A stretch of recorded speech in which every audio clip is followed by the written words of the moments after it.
বন্ধুরা, আরবিআই নতুন রুলস আগামীকালের জন্য মার্কেটের কি প্রভাব ফেলতে পারে এবং এখান থেকে কোন সেক্টর ভালো পারফর্ম করবে, কোন সেক্টর খারাপ পারফর্ম করতে পারে এবং এই আরবিআইয়ের যে পলিসি, নতুন পলিসি যেটা এনেছে সেটা ট্রেডারদের জন্য কেমন হতে পারে। সঙ্গে সঙ্গে এই ভিডিওতে আমি আগামী দিনের জন্য একটা সেক্টর ডিসকাস করব।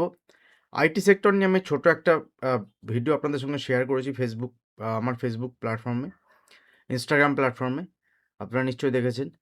আর এই ভিডিওতে কালকের জন্য ইম্পর্টেন্ট ট্রেডিং লেভেল কী থাকবে সেটা নিয়েও ডিসকাশন করব। চলুন শুরু করি। প্রথমত দেখুন, মার্কেটে যে ফল হচ্ছে, বিশেষ করে যদি আপনি নিফটির চার্ট দেখেন, নিফটিতে একদম ধরাশায়ী অবস্থা। এর কারণ যদি আমরা দেখি তাহলে সবথেকে বেশি এফেক্টেড সেটা হচ্ছে আইটি সেক্টর। আইটি সেক্টরের এআই যে নতুন ভার্সান এসছে, সেই নতুন ভার্সানে বলছে যেটা আমাদের ইন্ডিয়াতে যে টেকনোলজি, এআই টেকনোলজি, আমরা বলছি ইন্ডিয়া এআইতে অনেক এগিয়ে, কিন্তু অ্যাকচুয়ালি আমরা ইন্ডিয়া এআইতে অনেক এগিয়ে নেই। আমরা যে কোনো টেকনোলজি জেনারেলি অনেক পরে আমরা সেই টেকনোলজিকে গ্র্যাব করি। এটা একটা আমাদের দেশের প্রবলেম, আমাদের ইন্ডিয়ার জন্য এটা একটা ভয়, এবং সেই ভয়ের জন্য আইটি সেক্টরে ওভারঅল ফল। কারণ আইটি সেক্টরের যে পারফরমেন্স, আইটি সেক্টর যে পারফর্ম করে, মেনলি আমাদের সার্ভিস ওরিয়েন্টেড যে আমরা কাজ করি, এবং সেটা মেনলি ইউরোপ এবং আমেরিকাতে আমরা কাজ করি, ব্যাংকিং সেক্টরের উপরে বিশেষ করে আমাদের কাজ থাকে। তো এইরকম সিচুয়েশনে এই ফিয়ারে আপনি যদি দেখেন তাহলে বিভিন্ন আইটি স্টক যেমন টিসিএস, ইনফোসিস, টেক মাহিন্দ্রা, যদিও বা লাস্ট দিন লোয়ার লেভেল থেকে একটা রিকভারি আমরা দেখেছি, তো এই রিকভারি কি কন্টিনিউ করবে? এই রিকভারি কন্টিনিউ করলে সেক্ষেত্রে আমরা কীভাবে ট্রেড প্ল্যান করব, এবং মার্কেটে এখান থেকে কোন সেক্টর কালকের জন্য ভালো পারফর্ম করতে পারে। দেখুন, সেক্টর যদি আমি বলি, প্রথমে আমি শেয়ার করছি আরবিআই পলিসি। আরবিআই পলিসিতে যে নতুন রুলস এসছে, সেখানে বিভিন্ন কোল্যাটারাল ইস্যু বা বিশেষ করে ব্রোকার যারা আছে, ব্রোকার ইন্ডাস্ট্রির জন্য, ব্রোকার ইন্ডাস্ট্রি একটা লিভারেজ পেত, যেটা আরবিআই থেকে লিভারেজ বলতে পারেন, ওয়ান টাইপ অফ লিভারেজ, যেখানে বিভিন্ন ট্রেডাররা বা সুইং পজিশনাল তারা যে মানি ব্রোকারের থেকে পেত, সেই টাকাটা ব্রোকার কোথা থেকে দিত? এতদিন সেই টাকাটা ব্রোকার দিত আরবিআইয়ের কাছ থেকেই, কিন্তু আরবিআই এটাকে বন্ধ করে দিয়েছে। নতুন রুলস যেটা আসছে, সেই রুলসে আরবিআই বলছে যে এই টাকা তারা দেবে না, একটা সার্টেন অ্যামাউন্ট দেবে, বাট যতটা আগে দিত ততটা দেবে না। এর ফলে কি হবে? এর ফলে ইন্ডিয়ান মার্কেটে লিকুইডিটি কিছুটা কমবে বলে এক্সপেক্ট করছেন যারা বড় বড় মার্কেটের বিশেষজ্ঞ তারা, এবং এটা স্বাভাবিক ব্যাপার। ইন্ডিয়ান মার্কেটে কয়েকদিন আগে বাজেটের সময় আমরা দেখতে পেয়েছিলাম যে এসটিটি বাড়ানো কারণ হিসেবে বলা হয়েছিল যে এখানে বেশিরভাগ মানুষ লস করেন, এবং সেখান থেকে এসটিটি বাড়ানো হয়েছিল যাতে মানুষ এখানে আগ্রহী না হয়। এখন কি বলছে? না, এগুলো সব কিন্তু ইন্টারডের জন্য, এগুলো কোনোটা ইনভেস্টমেন্টের জন্য নয়। আর ইন্ডিয়ান মার্কেটে যদি আপনি ইন্টারডে বা অপশান ফিউচারের ডেটা দেখেন, তাহলে বুঝতে পারবেন যে 85% বা 90% পর্যন্ত ট্রেডিং এই এফএনওতে হয়। গভর্নমেন্টের যে ইনকাম, সে আপনি বিভিন্ন বিএসসি বলুন, এনএসসি বলুন, সিডিএসএল নয়, বিএসসি, এনএসসি যাই বলুন, এদের একটা ভালো ইনকাম কিন্তু এখান থেকে হয়। কিন্তু এখনকার সিচুয়েশনে মার্কেটের যারা আমাদের গভর্নমেন্টের, তারা চাইছে যে লিকুইডিটি যাতে কম করা হয়, কিন্তু তারা কিন্তু অ্যাকচুয়ালি এটা চাইছে না। কিন্তু বিভিন্ন যে পদক্ষেপগুলো, এই পদক্ষেপগুলো পজিটিভও দেখাচ্ছে না। তো এই সিচুয়েশনে মার্কেটে এটাকে যদি নেগেটিভলি নেয়, তাহলে সেখানে এফেক্ট হতে পারে ব্যাংকিং সেক্টর প্রথমত। দ্বিতীয়ত, ব্রোকার ইন্ডাস্ট্রি যেসব আছে, সেই ব্রোকার ইন্ডাস্ট্রির ক্ষেত্রে একটা নেগেটিভ এফেক্ট পড়তে পারে। সে অ্যাঞ্জেল ওয়ান বলুন, সে বিএসসি বলুন, বা বিভিন্ন যে ইনফ্রাস্ট্রাকচার রিলেটেড যেসব কোম্পানি আছে, সেসব কোম্পানির উপরে একটা নেগেটিভলি এফেক্ট মার্কেট দেখাতে পারে। বাট সবথেকে ইম্পর্টেন্ট, কালকে দেখতে হবে আমাদের মার্কেট কীভাবে এই নিউজটাকে নিচ্ছে। সেকেন্ড যেটা ইম্পর্টেন্ট, সেটা হচ্ছে ডিফেন্স সেক্টরের উপরে কিছু ডিল এসছে ফ্রান্সের থেকে। দেখবেন ইন্ডিয়ার কিছু নিউজ আপনারা হয়তো শুনে থাকবেন, অনেক ভিডিও দেখে থাকবেন। তো সেখানে কালকের জন্য ডিফেন্স সেক্টর আপনি নজরে রাখতে পারেন।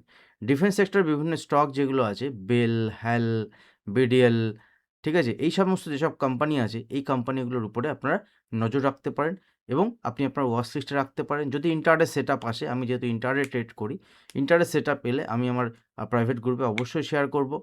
যেমন দেখুন, একটা কথা আপনাদেরকে বলি, আপনারা টিসিএসে, ইনফোসিসে এত ফল দেখেছেন, কিন্তু লাস্ট দিন টিসিএসে, যদি আমি টিসিএস চার্ট দেখুন, দেখুন লাস্ট দিন টিসিএসে আমার একটা সেটআপ ছিল, দুর্দান্ত সেটআপ, এবং সেই সেটআপে টিসিএস আমি একদম লোয়ার লেভেল থেকে লং করেছিলাম, মানে বাই সাইডে পজিশন নিয়েছিলাম, এবং সেখান থেকে প্রায় ইন্ট্রাডেতে 3% থেকে 3.5%, 3% থেকে 3.5% উপরের দিকে মুভমেন্ট দিয়েছিল এই ফলিং মার্কেটে, যেখানে আপনারা বলেন ফলিং নাইফ ধরতে নেই, কিন্তু যদি প্রপার সেটআপ থাকে তাহলে ফলিং নাইফও আপনি ধরতে পারেন ইন্ট্রাডে বেসিসে, কারণ গেম টোটালি আলাদা, মার্কেটের গেম টোটালি আলাদা, এবং সেই আলাদাভাবে যদি আপনি ট্রেড প্ল্যান করতে পারেন তাহলে এই মার্কেটে টিকতে পারবেন। আর আগামী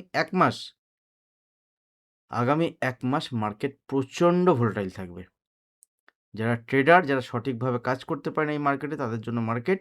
যারা ট্রেডার নয়, ঠিক সবাই ট্রেডার, কিন্তু যারা মার্কেটে প্রপার সেটআপ নেই, তাদের স্টপ লস হান্টিং থেকে শুরু করে সব কিছুই হবে, এবং মানি ডিস্ট্রয়ও হতে পারে।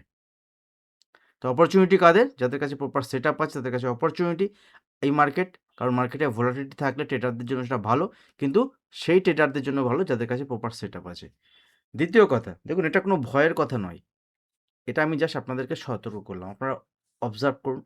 আর মার্কেটে যদি দেখেন, তাহলে এখান থেকে বিভিন্ন স্টক যদি আপনি দেখেন, দেখবেন সে পারসিস্টেন্ট সিস্টেম হোক, সে কোফোর্স হোক, সে ইনফোসিস হোক, বিভিন্ন, দেখুন ইনফোসিস হোক, বিভিন্ন স্টকে কিন্তু একটা প্রফিট বুকিং, যেটা মানে সেলিং চলছিল, লাস্ট দিন লোয়ার লেভেল থেকে একটা উপরের দিকে বাউন্স আমরা দেখেছি।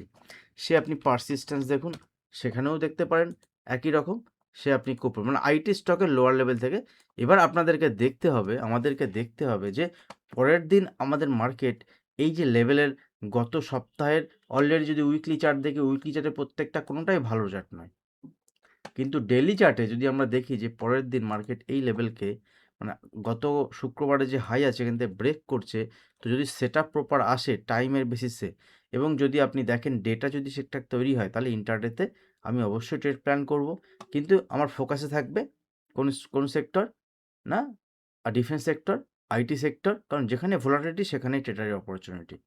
নেক্সট দেখুন, একটা সেক্টরকে আপনারা মাথায় রাখবেন, সেটা হচ্ছে health care sector, not total Pharma sector, আমি পুরো ফার্মা সেক্টর বলছি না, হেলথ কেয়ার সেক্টর।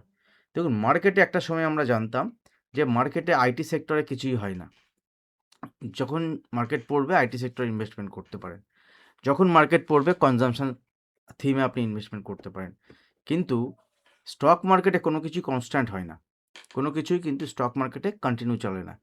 তো এখন যদি আপনি দেখেন এই সময়ের নিরিখে, তাহলে যারা মোটামুটি সুইং পজিশনাল এরকম ভাবছেন, তারা হেলথ কেয়ার সেক্টরের উপর ফোকাস করতে পারেন।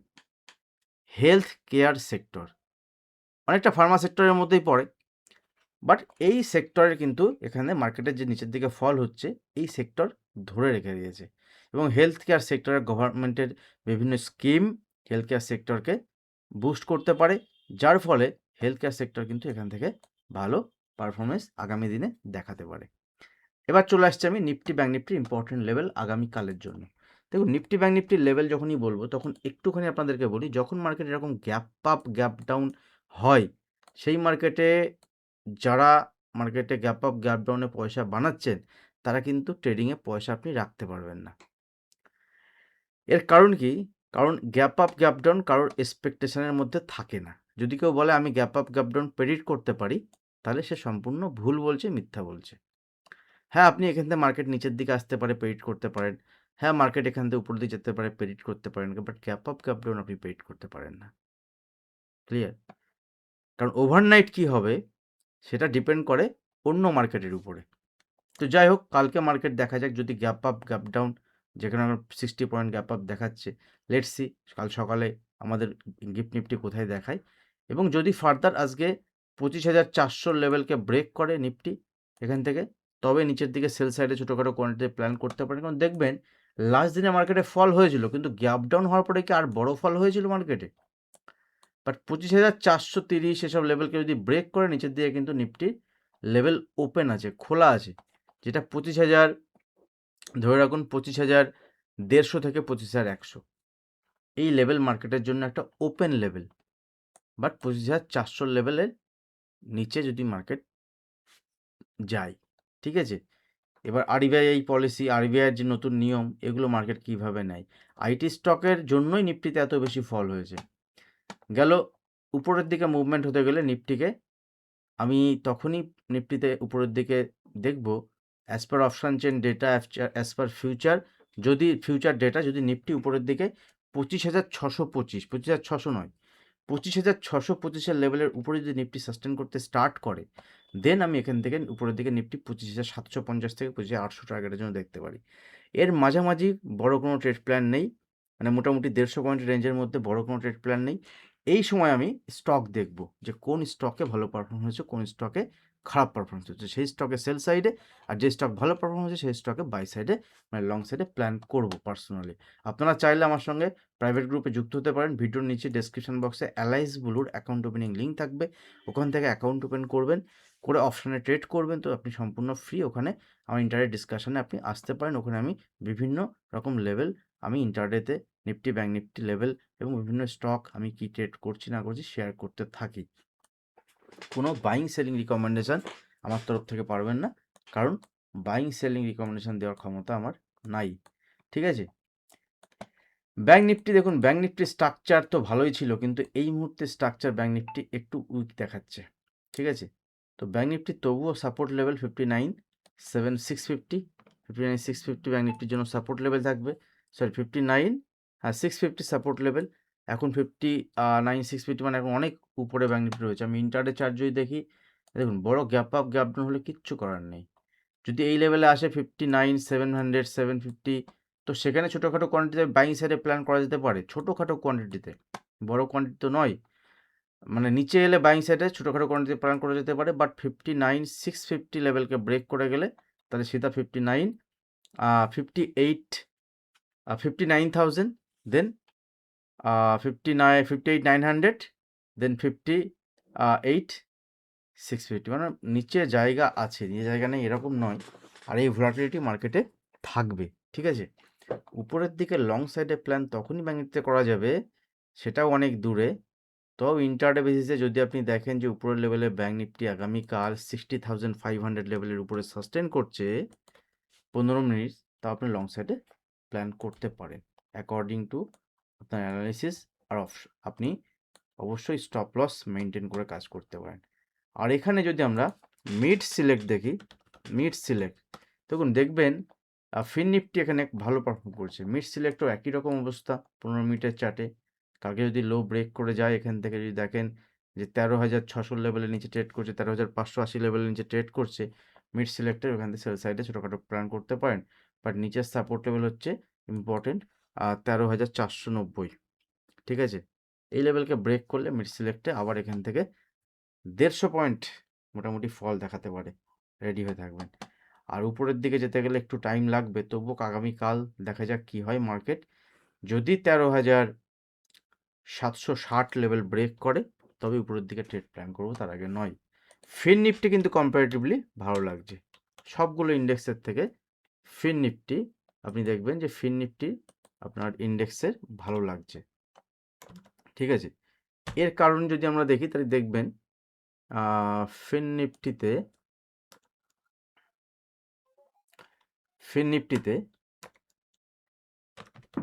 ঠিক আছে, ফিন নিফটি যদি আপনি দেখেন তাহলে ফিন নিফটি দেখবেন যে কম্পারেটিভলি সবার থেকে ফিন নিফটি ভালো লাগছে কম্পারেটিভলি, কারণ এটা হচ্ছে সাপোর্ট লেভেল। ব্রেক করে গেলে তো গ্যা, ঠিক আছে, সব একসঙ্গে পড়বে। মার্কেট যখন পড়ে না তখন একসঙ্গে ভোলাটিলিটি থাকবে মার্কেটে, কিন্তু এই পড়াটা সার্টেন, মানে আকস্মিক ব্যাপার। এটাতে কোনো ভয় পাওয়ার কারণ নেই, কারণ আগামী 1 মাস চলবে, তারপরে মার্কেটকে আপনি দেখবেন নতুন দিশা দেখাবে মার্কেট। ঠিক আছে। আর যদি আপনি মিউচুয়াল ফান্ডে ইনভেস্টমেন্ট করতে চান, যদি আপনি মিউচুয়াল ফান্ডের সঠিক ফান্ড সিলেকশন করতে চান এই রকম সিচুয়েশানে, তাহলে আপনারা অবশ্যই আমার সঙ্গে যোগাযোগ করুন, কনসাল্ট করুন। আমি আপনাকে সম্পূর্ণ হেল্প করতে প্রস্তুত আছি। Thank you. দেখা হবে নেক্সট ভিডিওতে। ধন্যবাদ।